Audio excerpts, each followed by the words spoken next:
हम ये बात इसलिए कह रहे हैं कि अहिल्या की साधन रूपी संपत्ति में कसर नहीं थी। अहिल्या किसी माता के गर्भ से उत्पन्न कन्या नहीं थी। ब्रह्मा जी ने अहिल्या का निर्माण अपने तपोबल से किया था। ब्रह्मा जी ने, ब्रह्मा जी की मानस पुत्री हैं अहिल्या। आप विचार कीजिए, हल्य शब्द का अर्थ होता है दोष और आ माने होता है नहीं। जिसमें किसी भी प्रकार का दोष न हो उसको अहिल्या कहते हैं। पूरे ब्रह्मांड में जहां जहां जो जो सुंदर तत्व था उसकी सुंदरता का सार ब्रह्मा जी ने लिया और लेकर के एक सुंदरी स्त्री का निर्माण किया, उसका नाम हुआ अहिल्या, जिसमें कहीं से कोई दोष हो ही नहीं। और उस अहिल्या को देख करके सबका मन किया कि मुझे मिलनी चाहिए। सबसे पहले मन देवराज इंद्र का हुआ कि हमको मिलनी चाहिए, क्योंकि मैं देवराज हूं, इतनी सुंदरी स्त्री तो हमको ही मिलनी चाहिए। बड़े बड़े तपोधन ऋषियों के मन में भी भावना थी ब्रह्मा जी हमको दे दें। नारद जी सनकादिक तो विरक्ता नाम श्रोमणी, उनकी बात हम नहीं कह रहे हैं, पर और तमाम सबका मन था, यक्ष गंधर्व किन्नर हमको मिले, हमको मिले, हमको मिले। सब यही चाहते थे, हमको मिले, हमको मिले, हमको मिले। उस सभा में केवल एक गौतम महर्षि ऐसे थे जो अहिल्या को देख कर भी सर्वथा निर्विकार बने रहे। ब्रह्मा जी ने देखा कि यह अपूर्व सुंदरी स्त्री ऐसे निर्विकार महात्मा को ही देनी चाहिए। ब्रह्मा जी ने कहा कि इससे बहुत से लोगों के विवाह का मनोरथ है, तो गौतम महर्षि हम तुम्हारे पास धरोहर के रूप में इसको रख रहे हैं, जब हम मांगे तो हमको दे देना। कहा जो आज्ञा पितामह। और 1000 वर्ष तक अहिल्या जी गौतम महर्षि के पास रही। कितने समय तक? साल 2 साल नहीं, 1000 वर्ष तक। और उस 1000 वर्ष में भी महर्षि गौतम के मन में विकार उत्पन्न नहीं हुआ। धन्य है महर्षि गौतम को, प्रणाम है उनके चरणों में, उनकी चरणरज हम अपने मस्तक पर धारण करते हैं। कैसे निर्विकार महात्मा। अत्यंत एकांत अवसर हो और अहिल्या जैसी ब्रह्मांड सुंदरी, दिव्य सुगंध जिसके शरीर से निकलती रहती हो, ऐसी अपूर्व सुंदरी अहिल्या निकट में हो, फिर भी मन में भी विकार न आवे, इसको कहते हैं निर्विकार महात्मा। 1000 वर्ष के बाद ब्रह्मा जी ने कहा लाओ, तो ये उनके मन में नहीं हुआ कह रहे कम से कम देखने में अच्छी लगती, देखते रहते, कुछ नहीं, हाँ ले जा। अहिल्या की प्राप्ति में उन्हें हर्ष नहीं, और ब्रह्मा जी ने मांग लिया तो उनको विषाद नहीं, अहिल्या हमारे पास से चली गई। ऐसे निर्विकार महात्मा महर्षि गौतम। ब्रह्मा जी के नेत्र भराए, बोले तुमने भगवान की माया को जीत लिया है और हम अत्यंत प्रसन्न हैं। सभी ऋषियों को, देवताओं को, सबको बुलाया और विधि पूर्वक भगवान ब्रह्मा जी ने अहिल्या का कन्यादान श्री गौतम महर्षि को किया। इस तरह से गौतम ऋषि की पत्नी थी अहिल्या। और अहिल्या जैसी सुंदरी को प्राप्त करने के बाद भी हजारों वर्ष तक गौतम ऋषि तप करते रहे, और फिर समय आने पर उन्हें एक पुत्र की प्राप्ति हुई, जिनका नाम हुआ महर्षि शतानंद। शतानंद का जन्म हो चुका था, वे जंगल में कठोर तप करने गए थे, लेकिन देवराज इंद्र खार खाए बैठा था। उसके मन में था कि अरे मुझे अहिल्या नहीं मिली, काम ही नार प्यार जिमि लोभ ही प्रिय जिमि दाम। बार बार अहिल्या को प्राप्त करने के लिए उसका मन संतप्त रहता था, और वह चोरी छिपे महर्षि गौतम के आश्रम में आने लग गया, अहिल्या को देखने लग गया। भगवान की माया तो है ही है, नारी विष्णु माया प्रकट।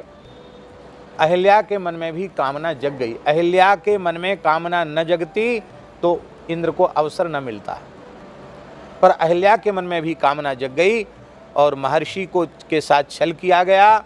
और महर्षि असमय में वे स्नान के लिए, गंगा स्नान के लिए चले गए, और जो है इंद्र ने गौतम के वेश में अहिल्या के यहाँ प्रवेश किया तो अहिल्या का दोष यह था कि अहिल्या यह जान गई थी कि यह महर्षि गौतम नहीं है, ये इंद्र है। क्योंकि जिन महर्षि गौतम के पास हजारों वर्ष अहिल्या रही, उनके मन में कभी विकार भी उत्पन्न नहीं हुआ और वह ब्रह्मवेला में स्नान के लिए गए हैं और स्नान से के बीच में ही लौट के आ जाएं और केवल भोग करने के लिए आ जाएं, ये कैसे संभव था?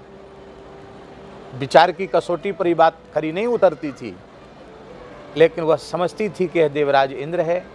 इसलिए समागम के पश्चात, वाल्मीकि रामायण में वर्णन है, समागम के पश्चात अहिल्या ने कहा कि महर्षि के कोप से तुम अपने को और हमको दोनों को बचाओ और जल्दी यहां से निकल जाओ। ये अपराध था अहिल्या का। इसलिए महर्षि ने इंद्र को तो जाते जाते पकड़ में आ गया और इंद्र को तो शाप दिया ही। कहते चंद्रमा पर मृगछाला का प्रहार किया, उसमें आज भी वो चिन्ह बना हुआ है चंद्रमा को। ऐसी कथाएं प्रसिद्ध हैं, वो सब कथा कहना हमारा प्रयोजन नहीं। और उसने महर्षि गौतम ने अहिल्या को श्राप दे दिया, अरे दुर्मति, तू पाषाण होकर के यहाँ निवास कर, कोई भी पशु पक्षी भी तेरे निकट नहीं रहेगा, हजारों वर्षों तक पड़ी रहे इसी प्रकार। यही तेरे पाप का प्रायश्चित है। ठंडी गर्मी बरसात सब सहन कर पड़ी रहे शिला बन करके। प्रभु श्री राम जी आएंगे, उनके चरण रस से ही तेरा उद्धार होगा। महर्षि तो चले गए, ये शैली हो गई। तो अब देखो, अहिल्या रूप से जो कुछ उसने महर्षि के साथ तपस्या की थी, पातिव्रत का पालन भी किया था, वो सब सुकृत रूपी संपत्ति थी कि नहीं उसके पास? साधन संपत्ति से युक्त थी अहिल्या की नहीं थी? लेकिन उस साधन संपत्ति को गमाने में एक क्षण नहीं लगा। थोड़ी देर के लिए इंद्र आया और साफ चौपट हो गया, सारा साधन नष्ट हो गया और अब तो शिला बन गई थी। अरे किसी चेतन से साधन बन सकता है, जड़ से तो साधन बनेगा क्या? पत्थर कोई सोच विचार सकता है? पत्थर क्या भजन कर सकता है? वो पाषाण बनकर पड़ी थी।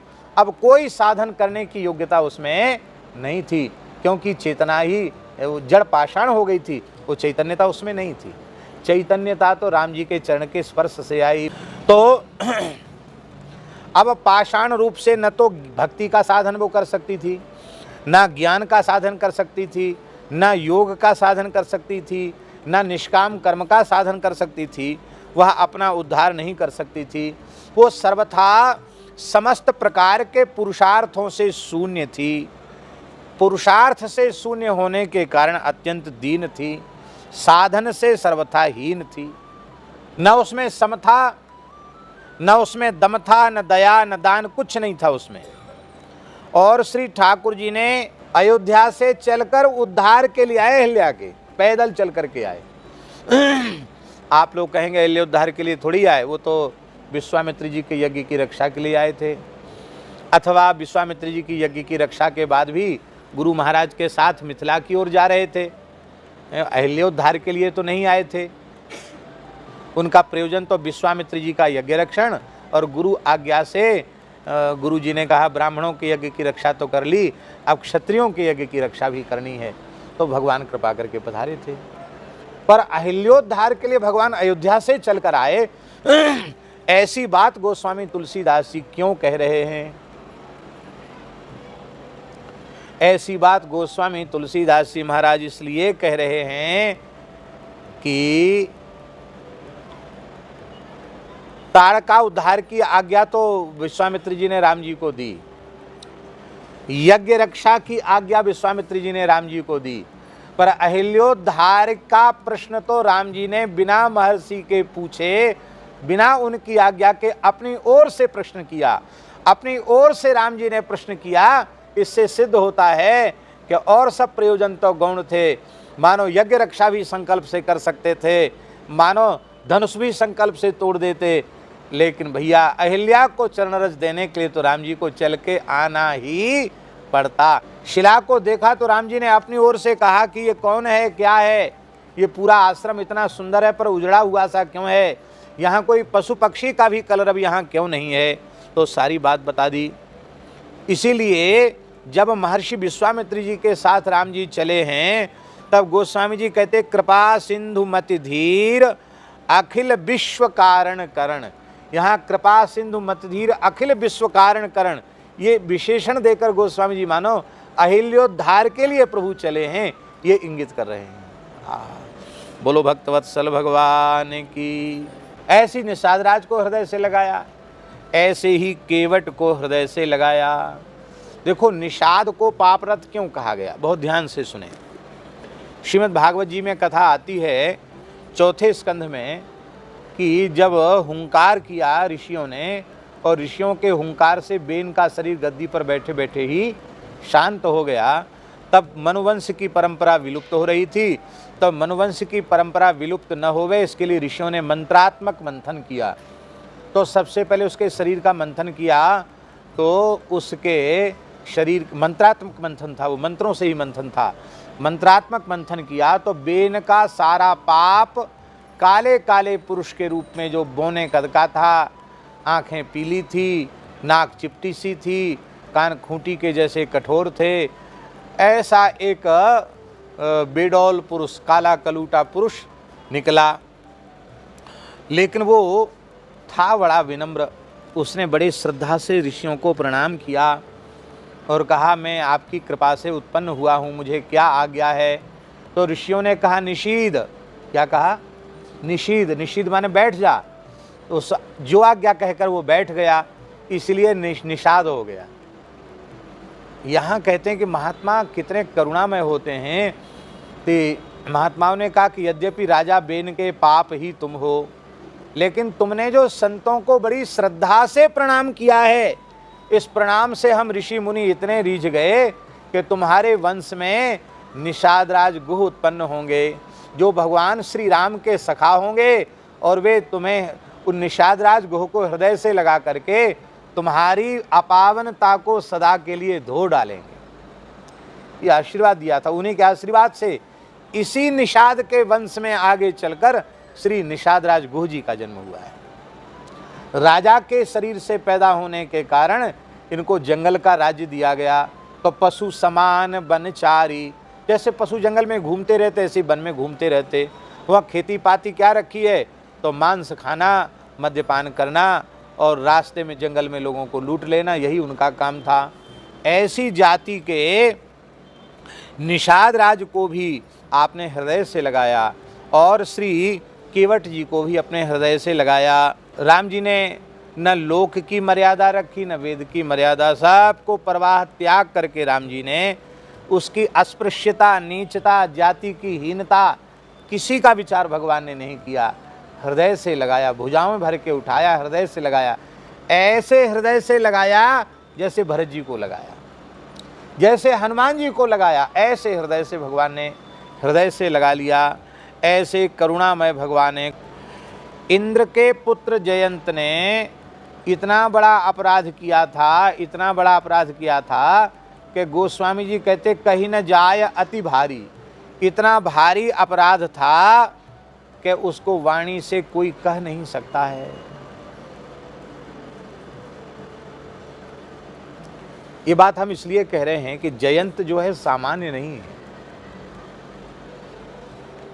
जयंत भगवान का खास साला है। कैसे?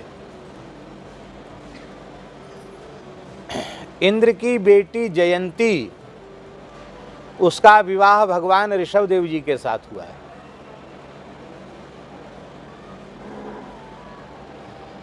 कथा आप सबको मालूम है ना। इंद्र ने नाभि राजा के यहाँ जब भगवान ऋषभ देव प्रकट हुए तो इंद्र ने वर्षा करना बंद कर दिया। ऋषभ माने होता है सर्वोत्कृष्ट, सबसे श्रेष्ठ को ऋषभ कहते हैं।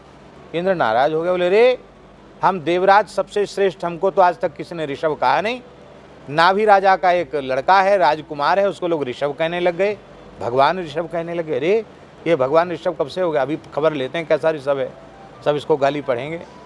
इंद्र ने आज्ञा कर दी पूरी धरती पर पानी मत बरसाओ।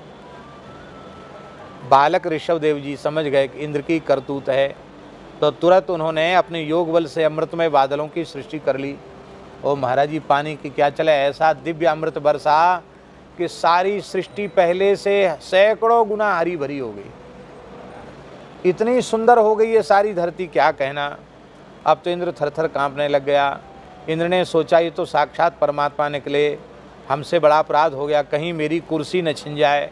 कुर्सी वालों को कुर्सी बड़ी प्रिय होती है, कुर्सी न छिन जाए। तो कुर्सी न छिने इसके लिए सब कुछ बलिदान करने के लिए तैयार रहते हैं। बोले ऐसा करो, अपनी बेटी दे दो, भगवान को जमाई बना लो, तो जमाई ससुर जमाई का संबंध हो जाएगा, तो कुछ अपराध क्षमा हो जाएगा। तो इंद्र अपनी बेटी जयंती को लेकर के आया और भगवान के साथ विवाह किया। जयंती भगवान की शक्ति है, तो विधि पूर्वक भगवान का विवाह किया था इंद्र ने जयंती के साथ, कन्यादान किया। तो इंद्र हुआ ससुर, भगवान हुए जामाता, तो जयंत कौन हुआ भगवान का, साला हुआ कि नहीं हुआ। तो इंद्र का पुत्र जयंत, जिसके बड़े बड़े पराक्रम पुराणों में प्रसिद्ध हैं। महाराज जी, कुंभ जो पड़ता है इसमें जयंत की भूमिका है।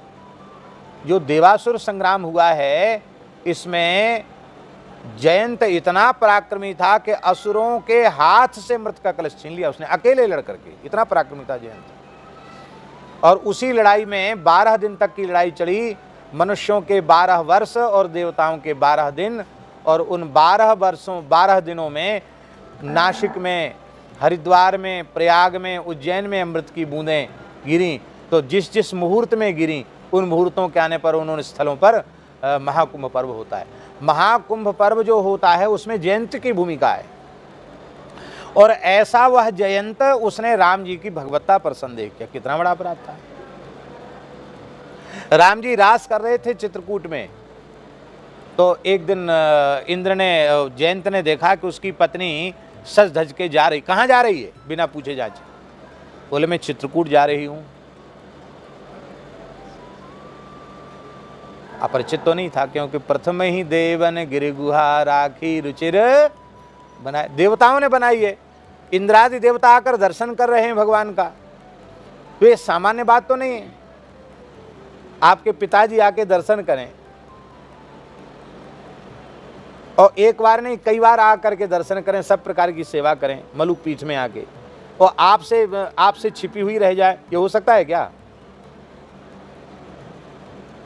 अनजाने में अपराध नहीं था, जान करके अपराध किया, अहंकार वश अपराध किया। अरे क्या राजकुमार है, हम देवराज के पुत्र हैं, हम बहुत पराक्रमी, क्या है, कहाँ जाती है। भगवान के रास का दर्शन करने जा रही हूं। भगवान का रास, मैं नहीं मानता वो भगवान है। भगवान होते तो ऐसे क्यों भटकते जंगलों में। मैं परीक्षा लेने जाऊंगा। भैया 2 की परीक्षा बिल्कुल मत लो, न तो भगवान की कभी परीक्षा लो और न कभी भगवान के भक्त की परीक्षा लो। भक्त की भी, संत की भी परीक्षा नहीं लेनी चाहिए। भगवान की परीक्षा क्यों नहीं लेनी चाहिए। परीक्षक जो होता है वो परीक्षार्थी से श्रेष्ठ होता है कि नहीं होता है। परीक्षक जो होता है वो परीक्षार्थी से श्रेष्ठ होता है। भगवान से श्रेष्ठ कौन है, जो भगवान की परीक्षा लेगा। तो जिसने भगवान की परीक्षा लेने का विचार किया उसका पतन ही हुआ। साक्षात भगवती सती ने परीक्षा लिया तो कितना अधिक कष्ट उनको भोगना पड़ा। जयंत ने परीक्षा लिया तो कितनी विपत्ति भोगनी पड़ी उसको। परीक्षा लेने का विचार आते ही मति भ्रष्ट हो गई। अरे परीक्षा लेना ही था तो नीर क्षीर का विवेक करने वाला हंस बनता। हंस नहीं बना, कोयल भी नहीं बना, मोर भी, चकोर भी नहीं बना, क्या बना, कौआ बना। ये बुद्धि मारी गई उसकी, कौआ बना।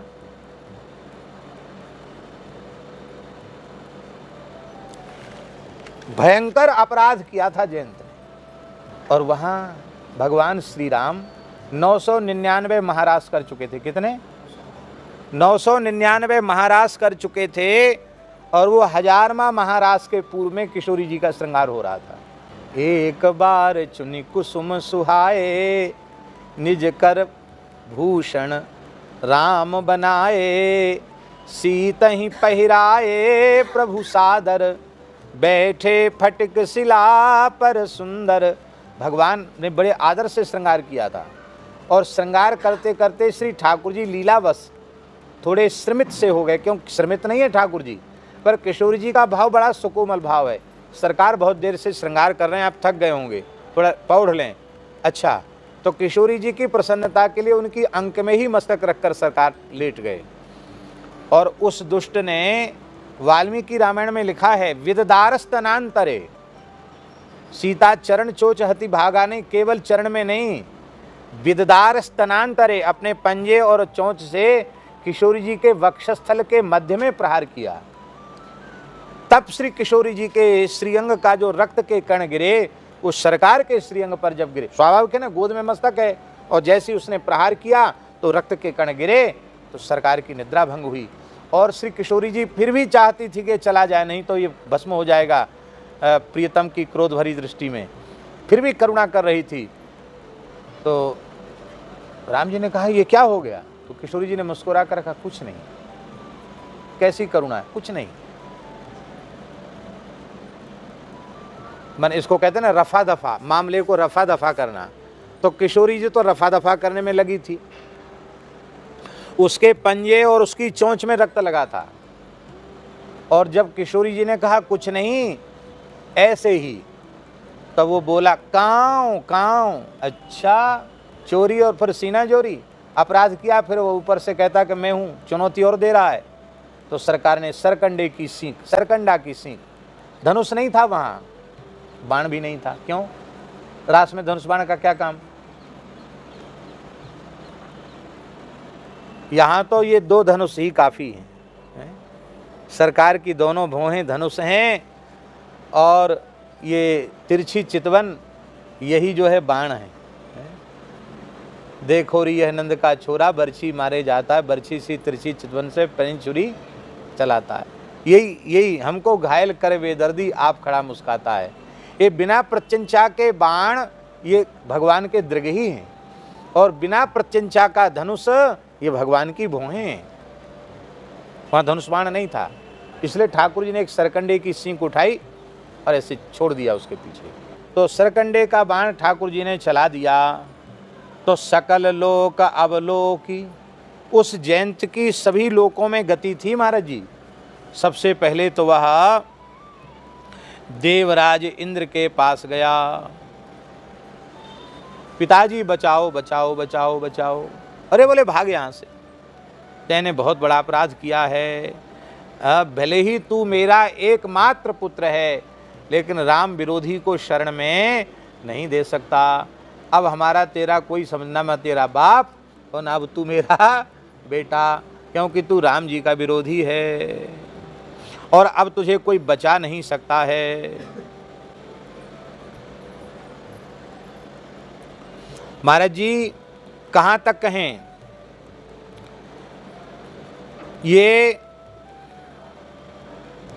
ब्रह्मलोक तक जा सकता था। ब्रह्मलोक गया, ब्रह्मा जी ने मना कर दिया। शिवलोक गया, वहां मना कर दिया। नीचे पाताल में गया, शेष जी ने मना कर दिया। अग्नि वरुण कुबेर किसी ने रक्षा नहीं की इसकी। अब तो लगता था कि मैं मर ही जाऊंगा। तो नारद जी से ये गया नहीं कहने पूछने, नारद जी के प्रति इसको कोई महत्व बुद्धि नहीं। उससे तरह हमारे पिताजी के दरबार में रोज ही आते हैं, क्या है, महात्मा है, देवर्षि है, महत्व बुद्धि नहीं थी उसकी। तो नारद देखा बिकल जयंता, लागी दया को मल चित संता। जयंत ने नारद जी को नहीं देखा, नारद जी ने जयंत की ओर देखा, और उनके हृदय में दया आ गई। और उन्होंने कहा कि देखो, प्रभाव तो तुम्हें पता चल गया, राम जी का परीक्षा लेने गए थे, प्रभाव तो कितने भगवान हैं कि नहीं। तो देख, तू इंद्र का बेटा है। काहू बैठन कहा न ओही, राखी को सके राम कर द्रोही। किसी ने बैठने तक को नहीं कहा, पहले जाता था तो आइए जयंती जी चाय पीजिए, बाल भोग कीजिए, नाश्ता कीजिए, कहते होंगे लोग। चाय वाय तो खैर क्या, आज तो आजकल की भाषा में बोल रहे हैं, बड़े लोग पहुंचते तो लोग कहते हैं ना स्वागत में, आइए आइए कुछ खाइए पीजिए बैठिए विराजिए। उसको बेचारे को किसी ने पानी की तक नहीं पूछी, बैठने तक नहीं दी। भाग भाग यहाँ से, भाग यहाँ से भाग, सबने यही कहा, सबने ललकारा उसको। राम जी ने छोह करके उसको छोड़ दिया। कहते ऐसे जयंत जैसे अपराधी को भी आपने त्यागा नहीं, तो कौन है ऐसा जो आपकी शरण में जाए और उसे आप अंगीकार न करें। एक बड़ी ऊंची बात है, साधक का कर्तव्य है कि अपने पुरुषार्थ पर दृष्टि न रखे, बहुत ध्यान से सुने, फिर से सुने।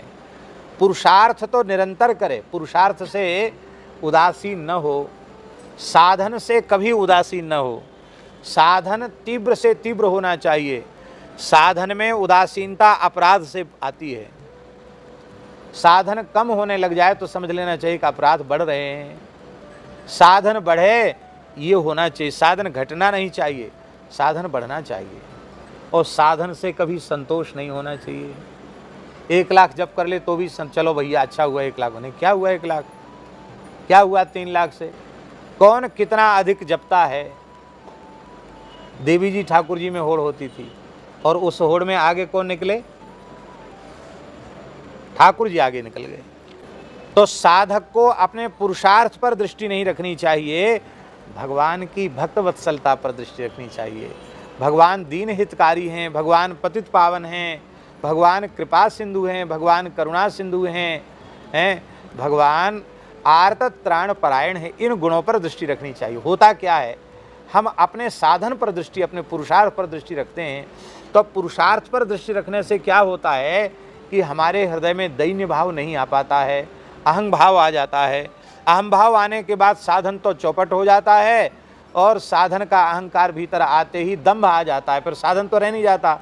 साधन की नकल हम करने लग जाते हैं, साधन नहीं बन रहा है, साधन की नकल केवल हम करते हैं। इसलिए खूब पुरुषार्थ करे, खूब साधन करे, पर साधन पर दृष्टि न रख करके श्री ठाकुर जी की भक्तवत्सलता पर, शरणागत वत्सलता पर, उनकी दया कृपा करुणा पर दृष्टि रखे कि हमारे अपने साधन से तो लाख करोड़ जन्म में भी कल्याण होने वाला नहीं है। हे नाथ, आप अपनी कृपा करुणा से हमारा उद्धार करो, हमारे ऊपर कृपा करो। अपने सुख पर दृष्टि रखोगे तो भी अहंकार आ जाएगा।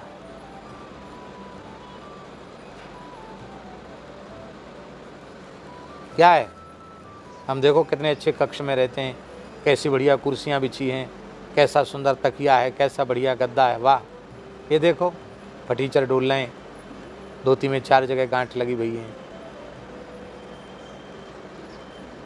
हमारे ऊपर भगवान की कितनी कृपा है, ये कृपा है। यदि ऐसा तुम सोचते हो तो कृपा नहीं है, ये कोप है।